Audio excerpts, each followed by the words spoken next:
Et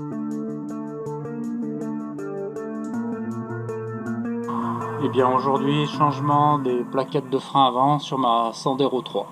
Alors la première chose à faire, c'est d'ouvrir le bouchon de liquide de frein.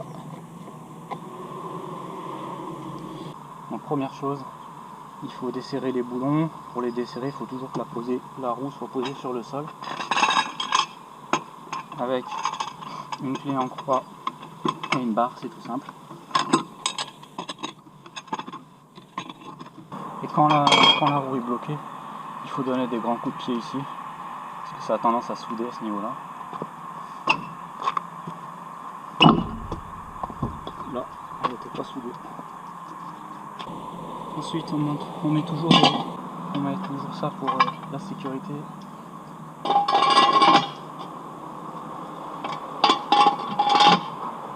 Voilà.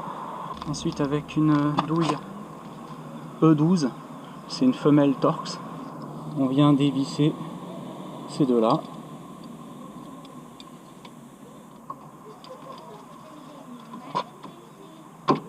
Non, je vais pas taper. En fait, il n'y a pas besoin de taper. J'ai même pas mis de dégrippant, ça a 3 ans et ça se démonte sans forcer. Ensuite, avec un tournevis, je vais écarter un peu le piston. Il y a le piston qui arrive ici. Je vais donc avec un tournevis le rentrer tout doucement pour laisser la place. Vous voyez, tout doucement je l'écarte pour pouvoir libérer, et ensuite je peux faire sortir le tout. Alors avant de le faire tomber complètement, je vais venir l'accrocher. Hop, je vais enlever le cylindre bloc ici pour avoir plus de jeu et je vais l'accrocher en dessus. Voilà. Alors le piston, je viens l'essuyer et je balance dessus du lubrifiant silicone.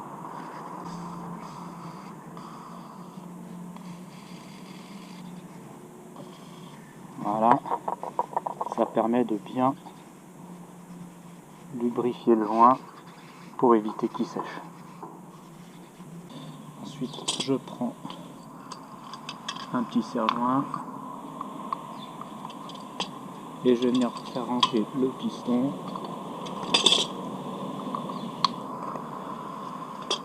Tout doucement. Il faut vérifier que quand le piston rentre, le joint ne s'écrase pas ou rentre de travers. Et c'est pour ça que j'ai ouvert mon bocal du remplissage en dessus, parce que le niveau va remonter. Et si on regarde le niveau, voilà, c'est à la limite de déborder, donc là je vais en enlever un peu. Je vais mettre un petit tuyau assez fin et par aspiration je vais enlever le surplus.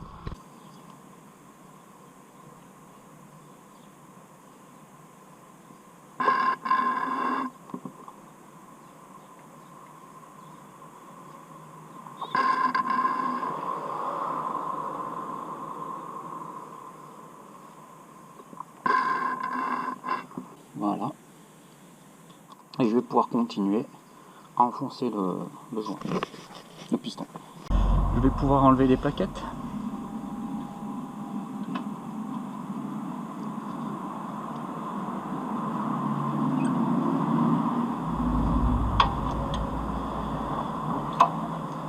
Voilà.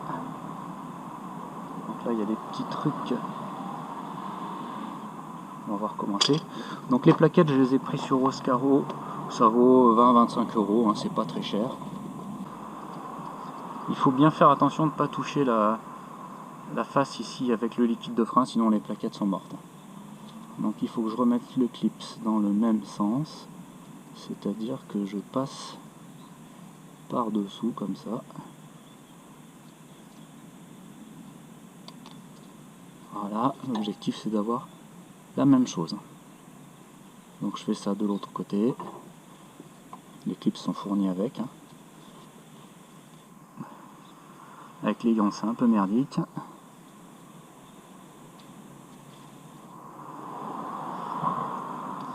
Voilà, donc là j'ai fait une plaquette. je fais l'autre. Attention sur les plaquettes, je m'en suis aperçu après, donc j'ai tout redémonté. Là, c'est la plaquette outer qui va du côté extérieur. Et la plaquette inner va du côté intérieur, et il y a un sens de flèche. Donc par exemple, si je la mets dans ce sens-là, je m'aperçois que la flèche va dans l'opposé du sens du roulement. Donc cette plaquette, elle est pour l'autre côté. La plaquette doit aller dans le sens avant du véhicule. Donc ça, c'est la plaquette qui va sur l'autre côté. À faire attention, je me suis fait avoir, j'ai mis les deux outer du même côté, les deux inner du même côté, donc j'ai tout redémonté afin de corriger l'erreur. Ah oui, il faut appuyer en fait, parce que là, ça, faut appuyer.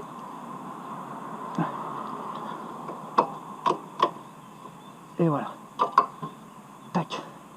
En fait, ça les rentre en pression, comme ça, elles n'ont pas de jeu. Donc je fais la même chose de l'autre côté, je viens retirer cette plaquette. Voilà. Et je mets la nouvelle. Donc il faut appuyer pour que ça puisse rentrer.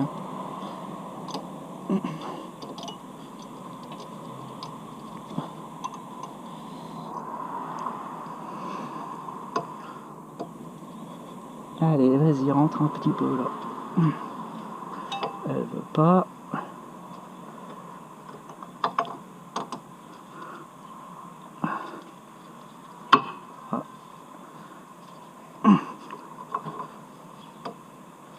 Voilà. Tac, là elles sont en place. Il faut bien que je vérifie que ça coulisse. Parce que sur ma 208, en fait ça avait grippé. Et le jour où j'avais changé mes plaquettes, en fait, quand le piston poussait, ça restait en permanence serré, ce qui faisait chauffer le disque et la jante en même temps. Donc là, je vais essayer de voir si je peux pas démonter, rajouter un peu de lubrifiant haute température, style lubrifiant pour les goujons moteurs, histoire que ça coulisse toujours bien. Le kit spécial pour goujons moteurs haute température. Donc je l'enlève. Je viens essuyer la vieille graisse. Voilà. Et je vais remettre de la nouvelle.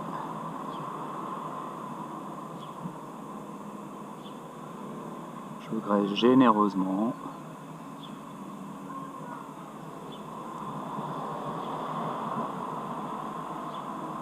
Voilà. Et je reviens mettre tout ça en place.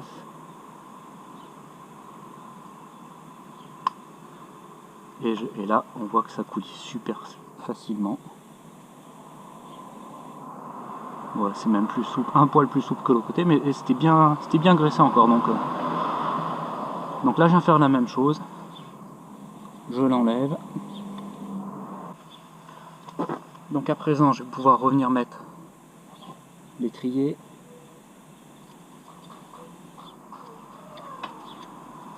Hop, j'enlève mon petit fil de fer.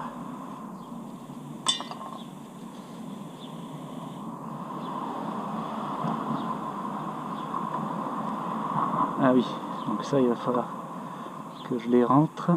Je pense que le piston n'est pas encore assez rentré. Je vais venir encore un peu le pousser.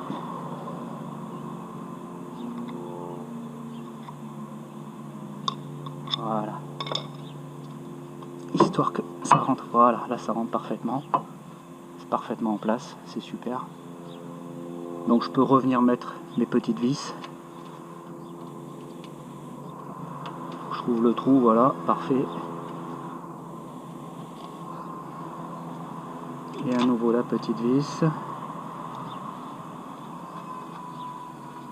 C'est vraiment ultra simple à faire. Ce qu'il faut, c'est juste avoir la clé spéciale, la clé de E12 pour permettre de serrer tout ça. Et bien, je viens finir le serrage.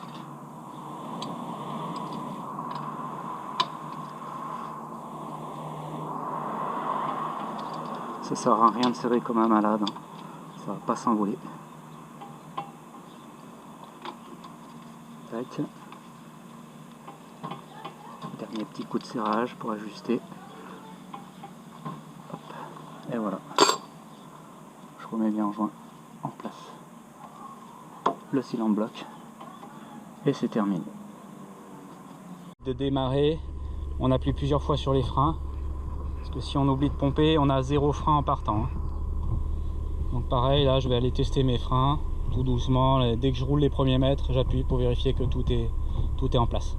Et quand j'arrive chez moi, je vérifie en touchant mes jantes qu'elles sont pas brûlantes. Comme ça, je suis sûr que tout le mécanisme est bien en place.